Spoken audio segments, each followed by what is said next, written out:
BPSC 70वीं PT परीक्षा को लेकर कल पटना के सड़कों पर जिस तरीके से अभ्यर्थियों ने अपनी मांगों को लेकर एक सत्याग्रह किया, इस सत्याग्रह के पीछे प्रशांत किशोर और उनकी जो दल है जनसुराज, इसमें काफ़ी एक्सपोज होती हुई नजर आई है। प्रशांत किशोर छात्रों के साथ निकले तो थे सीएम हाउस जाने के लिए, लेकिन बीच रास्ते में उन्हें रोक दिया गया। हालांकि तब भी अभ्यर्थी टस से मस नहीं हो रहे थे। अभ्यर्थी लगातार ये बात और ये दबाव बनाने की कोशिश कर रहे थे कि सीएम हाउस जाकर मिले, सीएम से मिलेंगे। हालांकि सीएम राजधानी पटना में थे भी नहीं, लेकिन वो अपनी बात वहां तक पहुंचाने की कह रहे थे। अभ्यर्थी पिछले 11 दिनों से पटना के गर्दनी बाग में एक सत्याग्रह कर रहे हैं।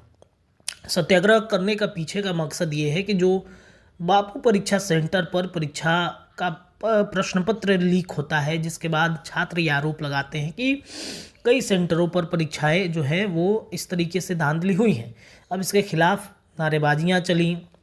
अंततः प्रशांत किशोर आए वहां पर और उन्होंने कहा कि हम सत्याग्रह करेंगे, हम सड़कों पर उतरेंगे। और सड़कों पर उतरकर प्रशांत किशोर वहाँ से पीछे हट गए और फिर छात्र वहाँ से पिट गए, जिसके बाद अब जो बर्बरतापूर्ण लाठीचार्ज कल देर शाम हुआ है पटना के डाक बंगला चौराहे पर, यह आप सभी दर्शक से अब तक छुपा नहीं होगा। जो भी बच्चों के या फिर जो आम जन भी हैं वो भी तस्वीर देखे होंगे। कई लोगों ने लाइव अपनी आंखों से इन तस्वीरों को देखा है कि इस ठंड भरी रात में वाटर कैनन का प्रयोग किया गया। सवाल ये है कि वाटर कैनन का प्रयोग करना क्यों पड़ा? क्या ये छात्रों के हाथ में लाठी डंडे थे? क्या इन छात्रों के हाथ में पत्थर थे? क्या ये छात्र उग्र होकर पुलिसकर्मी से भिड़ रहे थे? कोई भी ये सवाल का जवाब मुझे लगता है कि नहीं दे पाएगा, क्योंकि छात्र की जो तस्वीर आई है वो हाथ जोड़े खड़े थे और हाथ जोड़कर खड़े रहने के बावजूद लगातार वो डिमांड कर रहे थे कि हमारी बातों को सुन लिया जाए, हमारी मांगों को सुन लिया जाए। बावजूद इसके ऐसा कुछ नहीं होता हुआ दिख रहा था। अंततः पुलिस प्रशासन को लाठीचार्ज करना पड़ा और बड़ी बर्बरतापूर्वक पीटा गया। कई छात्राएं घायल हो गईं, कई जो छात्राएं हैं जिनको घसीट कर ले जाया जा रहा था। पुलिसिया रवैया आखिरकार बिहार की राजधानी पटना में और बिहार में ऐसा क्यों हो जाता है? निर्दोष लोगों पर ही लाठियां चल जाती हैं, छात्र छात्राओं पर ही लाठियां चल जाती हैं। बलशाली अपने आप को क्या छात्राओं के ऊपर ही पुलिसकर्मी समझते हैं? अब पटना में हुए इस छात्रों के ऊपर घटना को लेकर के राजधानी दिल्ली तक चर्चा है। राजनीतिक गलियारे में चर्चा ये है कि एनडीए गठबंधन में मतभेद शुरू हो चुका है।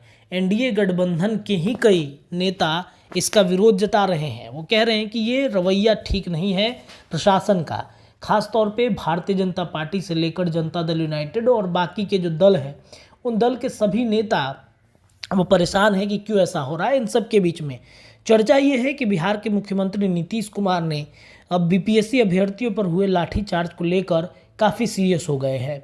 दरअसल दिल्ली में कुछ पत्रकार चूँकि वहाँ से जो सोर्स से पता चला है कि नीतीश कुमार ने मुख्य सचिव को फ़ोन लगाया और फ़ोन लगाकर सबसे पहले तो जम के डांटा, कहा कि ये सब क्या चल रहा है बिहार में। वो बिहार छोड़ते हैं तो इस तरह की घटनाएं क्यों घटनी शुरू हो जाती हैं। इसके अलावा भारतीय जनता पार्टी के कई नेताओं को भी नीतीश कुमार ने हड़का दिया इशारों में। अब इसके बाद से प्रशासन में हड़कंप मचता हुआ दिख रहा है। क्या डीजीपी जो नए बिहार में आए हैं, क्या विधि व्यवस्था सुधारने में छात्रों के ऊपर ही बल का प्रयोग करवा दिया है? नीतीश कुमार ने 31 तारीख तक यानी कि कल तक डेट कहा है कि कल तक पूरी रिपोर्ट जो भी कुछ हुआ है उसकी सौंपिए। अब नीतीश कुमार के पास अगर ये मुद्दा चला गया तो इतना समझिए कि छात्रों की एक बड़ी जीत हो सकती है। अगर ये पूरा पेपर रद्द हो जाता है तो कहीं ना कहीं एक बड़ी जीत छात्र छात्राओं की हो जाएगी, जो पिछले 11-12 दिनों से गर्दनी बाग में धरना स्थल पर बैठे थे।